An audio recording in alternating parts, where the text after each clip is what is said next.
Hello, quick introduction, even though this is just a live stream segment I normally release. This is a segment I wasn't sure I would want to release, because considering the topic matter, and there is even a moment in this where I ask if the person is trans who is presenting this, and I wish I didn't, but I decided to leave it in there because it's a mistake, and we all make mistakes. And I really would like to put this video out there as its own separate segment because I don't think the presenter fully understands what they are saying and has researched the facts to really make a good case. I feel like they're presenting a case without all the information, and I'm hoping if I put this out there and they see it, they will be able to make a bit more educated and researched video, maybe in response to either this video or their own video, because I don't get the sense that the person doing this video is any sort of anti-woke person. I get the sense they've heard a narrative that is technically true. It is technically true that manga is outselling American comic books, but it's missing the broader picture that both are actually doing extremely well right now.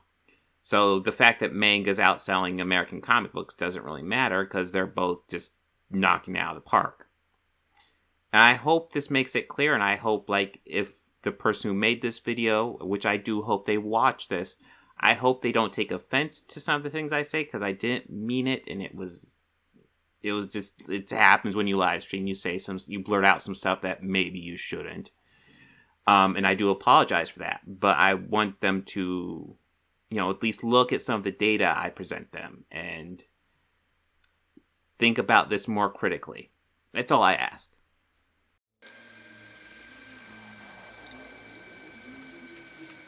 This Organized Chaos video is brought to you by viewers like you. Thank you.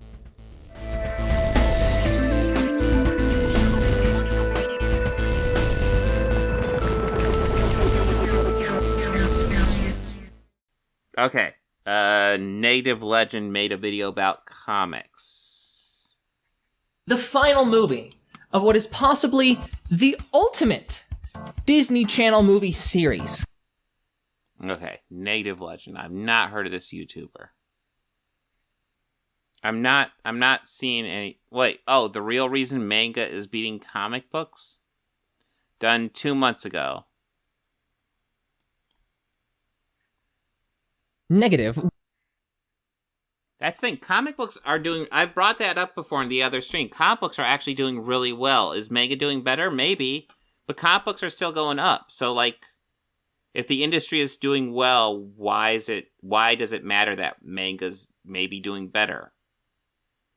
Why does comics need to beat manga if maybe they're both doing unbelievably well? What could you possibly have to say to add a new spin to this conversation? Well, I'll tell you, people blame comics for being too woke and shoving LGBT relations in your face.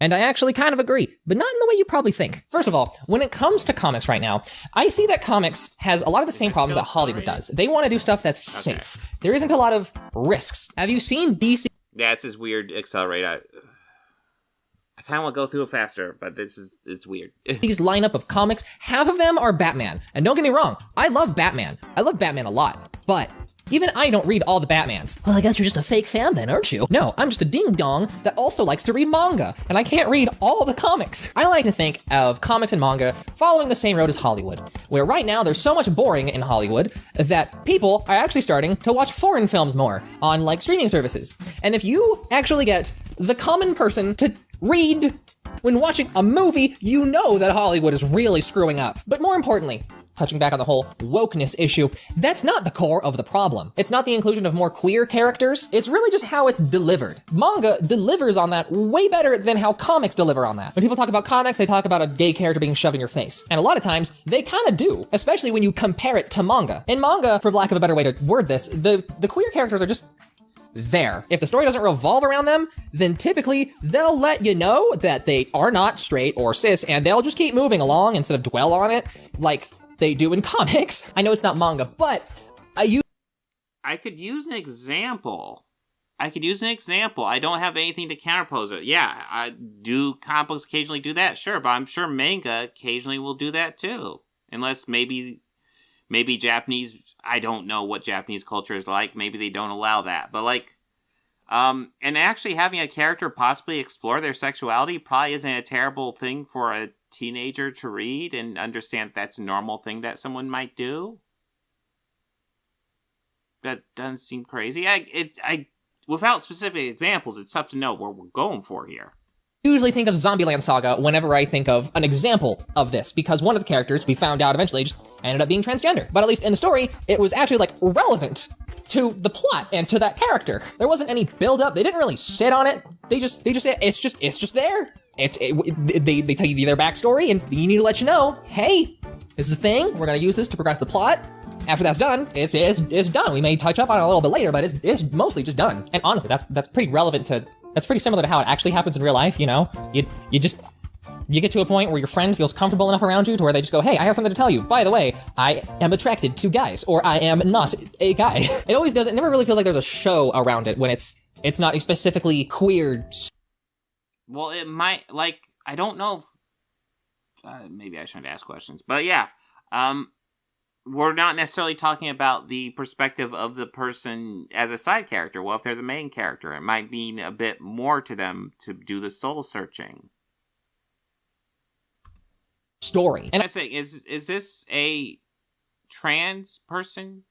I hate asking that. I'm remove that question. I'm not asking that. If they're not, yeah, they are whatever they want to be. I feel like that is more accepting than what comics do. If you make a big show around it, then it only reinforces how not normal it is. But it's not just the politics. Since politics have always been a major part of comics and manga, it's that comics are caught in the same pitfalls as American politics. We're stuck in a dick measuring contest between the two parties, and it sucks. And if the politics suck, then the comics are gonna suck. And right now, our politics really suck. But there is something to be said as to why comics don't just remove themselves from the politics entirely. If they're doing a bad job, then why would they add it at all? The problem is, we found out it actually helps sales a lot. Before, when asking a marketing agency, they tell you that you should be as apolitical as possible. You don't wanna upset anyone. You want to be just a brand. Now that is not the case. With the whole age of the internet, that's all changed. We want to identify with brands, and thus the brand will make a stance on something political in order to appeal to their target demographic much easier. It's the major reason why a fast food chain now has a Twitter account talking about how sometimes they fall into a depressive episode. What main characters can you name a few in comics? What? What are you talking about? Like, there's plenty of main characters in comic books.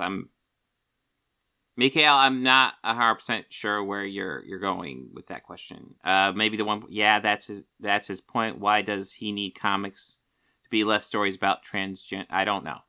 I highly doubt any fast food brand has a brain to do that with. It's to make us relate to that, to make us talk about it, to make us think, oh, I know, I'm gonna go to Wendy's because they're the funny one. And it works a lot of the time. People feel more comfortable going to Wendy's because it has the reputation of being the nicer, friendlier place in your head, even though the physical locations haven't changed in the slightest. And a massive topic that they will weigh in on is LGBT representation. Manga also has plenty of pandering to the LGBT community, but they did it smarter. What they did. Oh, trans main characters? I don't know if we have trans main characters in comic books. It's not impossible. I haven't read anyone's that have trans main characters. I'm certain they exist, though. Did was they just made it its own now they may not exist in Marvel and DC, but they probably exist. Genre. They don't try to convince the general populace to be more accepting. They just make stories for queer people, or also people who fetishize queer relationships. That's also, you can't really avoid that. That's also going to be wrapped in there. I mean, sure, sometimes you'll have representation in mainline manga series. Like, I heard of what's happening in One Piece. Don't quote me on that. Yamamoto, I think? Someone? I don't read One Piece, I'm sorry. Or the cute yo-yo girl, Bridget from Guilty Gear. I know that's a fighting game. That's not the same thing, but it's a thing. But they have those characters as characters. They're not the queer characters like they do in comics. I appreciate comics trying to make being gay normal. I'd say so it seems like this person goes by he. So okay, he, like this in his presentation, seems to at least be somewhat comfortable with a little bit of gender fluidity, which is 100% fine. But yeah, I don't, at least in your representation. But I don't know what your issue. Like, it seems to be like, hey, you know, comic books aren't allowed to look at these issues, even though the sales are going up. So what's your argument? Is it just bad? Listen, comic book sales are going up because they're doing this. So the only way they're going to beat manga is to keep those sales going up. Now, if your argument is, yeah, the sales are going up, but I don't like the stories as well, that's a completely separate argument. I'm just trying to get through what you're going for here. But making it a big deal happens to make it not normal. It goes against the normalization of all of it. I said it once and I'll say it again, straight people, you don't have to come out to your parents as straight. But for some reason we have to come out to our parents as gay. So long. Yeah, no, that would be nice if that wasn't that way, but like it's kind of a thing, yeah. Yeah, that's a good point. It would be nice if that wasn't a thing, but that is a thing in our culture. I think it would be weird to ignore it, but yeah. As long as that sort of stigma exists, we're never going to be properly thought of as normal. Now, in order to make it properly normal, you got to sprinkle in some of the fabulous here and there in our stories, but you just don't point a finger to it. You just have it there. It's kind of how it should be. Unless it's a story that actually revolves around the queer experience. In that case, you should point a finger to it because that's kind of the point of the story. Otherwise, it should just be accepted that it's a thing. It should be addressed. Well, I mean, I assume the stories that focus on it are about the queer experience. Without specific examples, this is tough to nail what you're going for, man. It should be like, hey, this is a thing, but it's still just a person. They're still, at the end of the day, it's still just a person. We need to move on. Like Harley Quinn. Why do you think so many people who are LGBT really kin Harley? She's bi, but her coming out felt very real and normal. It was relatable even. She realized she was in an abusive relationship with a crappy guy, and then there was someone else who was a better fit for her. It just so happened that better fit was a woman. It's not even entirely about seeing queer characters in stories. It's more about seeing them in real life spaces. You go to the manga section at Barnes & Noble, you'll find the gay shit right next to the shonen series. But people who don't resonate with the LGBT stories don't need to worry about accidentally getting that in their shonen. With comics, it can be luck of the draw sometimes. And this is what people mean when they're shoving gayness in their face. It's not that they're homophobic, although a lot of them are. It's that they're upset that they didn't get the story they paid for. It's like buying a fantasy book, but it turns out it's also horror. And if you don't like horror... Yeah, there's lots of cross genres, and yeah, fantasy frequently borrows from horror. You're not gonna be cool with that. Hang on, let me backpedal on that, because I just compared LGBT stories to horror, and that's probably not a good comparison. It's like a fantasy story, but you get romance. And if a romance is not your cup of tea... Almost all fantasy stories have a romance. I'm just gonna point that out there. They almost all do. Then you're not gonna vibe with it. I know very much so. Me being me, sometimes I just want a good old fantasy. Is it nice that it has a lot of... Name me a fantasy story that has only one genre, though. And let's say you have a fantasy story and you have a relationship, and the relationship is between a man and a woman. Now, let's say you pick up a fantasy story and it ends up being the main relationship being between a man and a man. Does that destroy the story? Is that too distracting? Do you need to be between a man and a woman?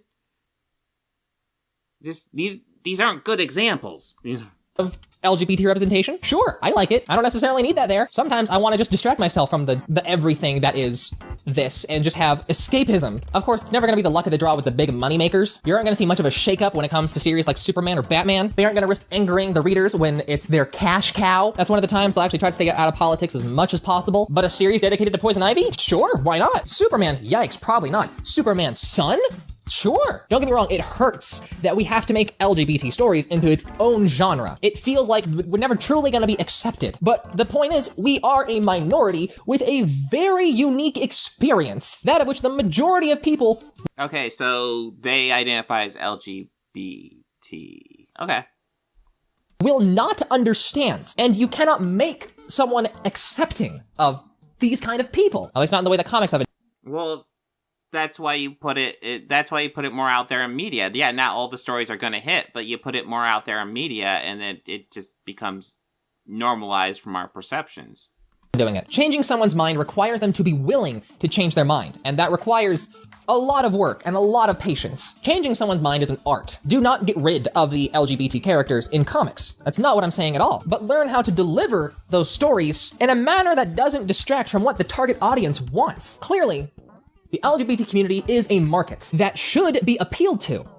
Yeah, no, I'm kind of Like, technically, like, if they could give me a specific example where this is done poorly, I could get behind it. But they're not giving me anything to work with. It's just like random comic books. Okay.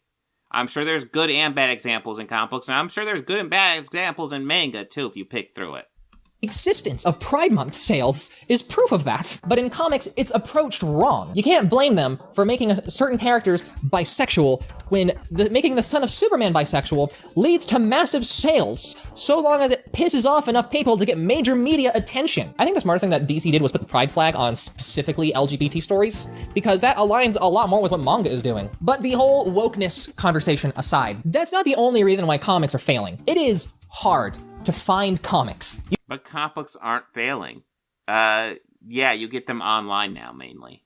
You can only find trade paperbacks in Barnes & Noble. If you want floppies, you have to hunt down a local comic shop. Major retailers do not and will not carry floppies. Do you have any idea how difficult it is to manage floppies? Like, displaying them is difficult. You have to have special customized shelves.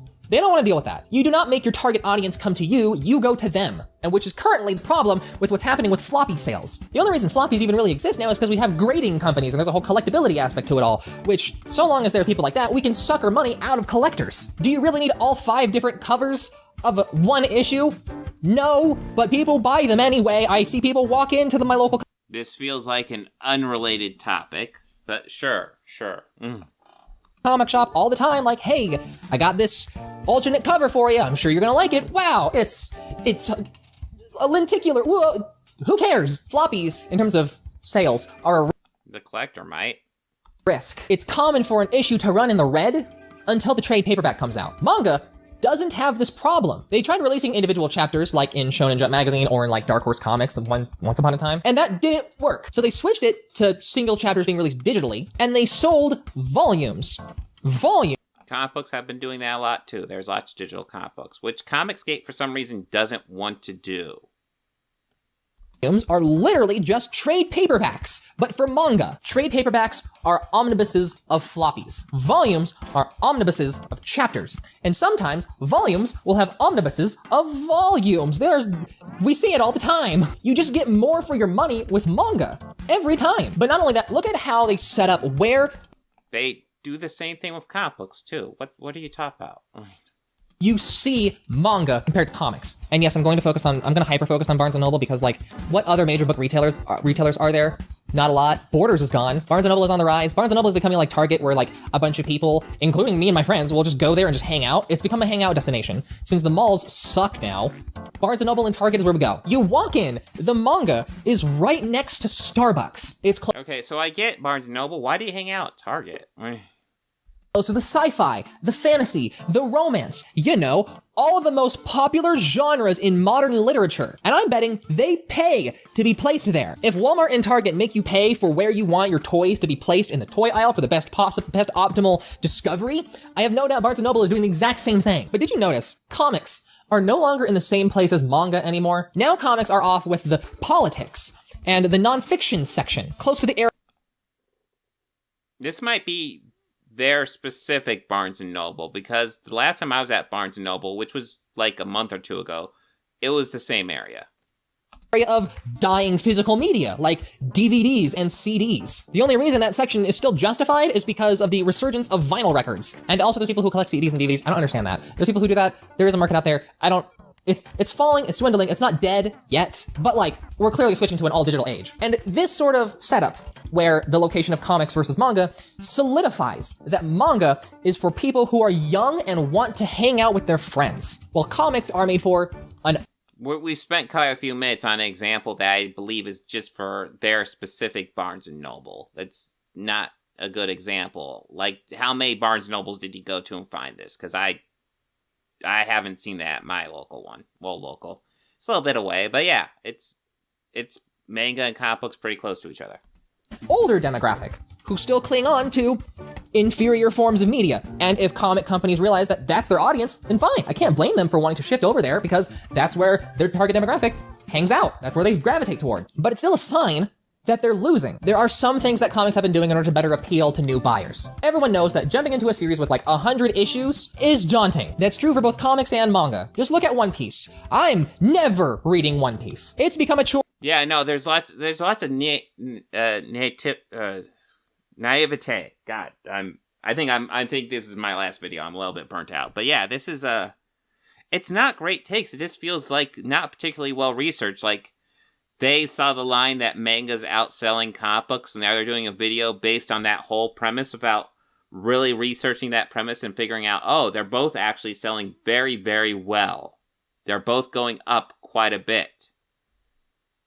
Like, the whole narrative that manga's being comic books, kind of who cares? Because comic books are having, like, their best years ever. Comic book stores are suffering because lots of people are getting them digitally or Amazon and shit like that. But comic books themselves are actually doing great right now. Maybe manga's doing better, sure. But comic books, fucking killing it still. Killing it better than they have in a while. Sure to read it now. I'm having trouble catching up with Bleach, and that's 75 volumes. It's a daunting task, but I really want to. I can only do that so many times, and I need a long break in between when I do that. And you can argue that technically, with comics, you can jump in with any issue number you want, and you can figure out what's going on pretty fast, and if you don't, usually the arc that of which is happening lasts only like 10 volumes. But most people don't know that, and they will not bother trying. Thus, they started making a lot of 6-issue miniseries in order to better get around that problem. They want it to be more digestible for people, but they still release it in floppies first before making it into a trade paperback, and you'll most likely not see the trade paperback in major retailers. Now Marvel and DC are both making it depends. Like, there's not a huge manga and graphic novel selection where I work, but I mean, it's there. Graphic novels, specifically for major retailers, because they know they need to adapt. But honestly, I tried reading some, and honestly, they just don't hit the same as regular comics. Comics just have a really bad reputation for adapting, and they're still being very slow about it. Frankly, DC and Marvel should make manga, if I'm gonna be frank. They shouldn't adapt their characters into manga. That's not what I'm saying. What the fuck are you talking about? They can't make manga. I don't know how you pronounce it, but it's specifically Japanese. That's what defines it as what it is. It's like saying American animators should make anime. Are you trying to say they should put a bigger budget into it? Because, okay, sure, but like, they can't make anime because that's part of the definition of anime. It's Japanese animation. Fuck. They should have people create original manga, and they should have people that aren't comic artists, because you want to like infiltrate. I want an infiltration plan. You got to get people who draw like anime and manga style, and make stories that are good. Obviously, that should. So they should just copy manga, whatever. They should just copy it, even though their sales are going up and they're doing quite well. Okay, but if they copy it, then why would people stick with the comic books when manga already fucking exists? You don't want to do the exact same thing because that already fucking exists. That should be without saying, but sometimes people forget for some reason. Like with Tony Valente and Radiant. He's French. I mean, I'm pretty sure he lived in Japan and he learned in Japan. But hey, point is, technically that's a French-Japanese manga, and it looks like it's just a manga. It looks like if a lot of people didn't know that Tony Valente was originally French, they probably would never have guessed. The artist doesn't need to go to Japan or be Japanese or Korean or whatever. They just need to know the art style. You don't need to be a certain ethnicity to know an art style. And for those making the argument that, but comics are in color and manga is not, therefore comics are better, you're wrong. Clearly, not enough people care. But that would be a weird argument to make, because there are totally some comic books that aren't in color, but I don't even know how that's relevant. The conversation around this whole situation is complicated. The surge of relevancy that comic books got with the DCEU and the MCU is slowly fading, especially since a lot of the Marvel movies kind of suck nowadays. And manga has been waiting to take over, with a ton of original stories. You can't. People have argued that they focus too much on the movies rather than the comics. But when you make so much more money with movies, it's hard not to see why they would focus on the movies. But tell me what you think in the this whole video is based on the false premise.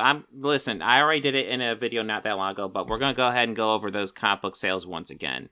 Because I feel like after that video, it's important to actually get some actual data. Okay, here we go. That didn't take too long. So comic book sales by year. 2011, comic book sales 715 million. 2012, 805 million. 2013, 870 million. 2014, 935 million. 2015, 1.3 billion. 2016, 1.05 billion, 85 billion. 2017, 1.15 billion. So that went down a little bit. 2018, 1.095 billion. 2019, 1.2 billion. 2020, 1.28 billion. 2021, 2.075 billion. This is not manga. This is just graphic novels, comic books. This is your American stuff. Their numbers are killing it. And this argument of, oh, well, manga's doing better. So what? Comic books are doing great. This is a bad argument. Just don't just take some sort of punchline like obviously the Fandom Menace and, well, Comicsgate, I guess, would mainly be this. Oh, manga is killing comic book sales. Maybe, but comic book sales are doing great. So why does it matter? Why does that matter? It just, it seems like that person, what was it? Negative Legend might be a 100% fine person, but they went into this video and they scripted a video with their assumption in place that, you know, manga is beating comic books and that means comic books are dying. That's the assumption they went into with that video. And that is simply not true. They're just both doing really well right now. It's like they came in, they took some anecdotal examples as to why this case is without actually doing the full research, without actually looking at the numbers. And that's bad for their video. Their other content might be fine. Their other content might be 100% fine. But that just comes off as poorly well researched. I don't know if Cyberfrog sales would be included in that. I doubt it, but it's not impossible. I don't know if independent books would be included in that at all. But yeah.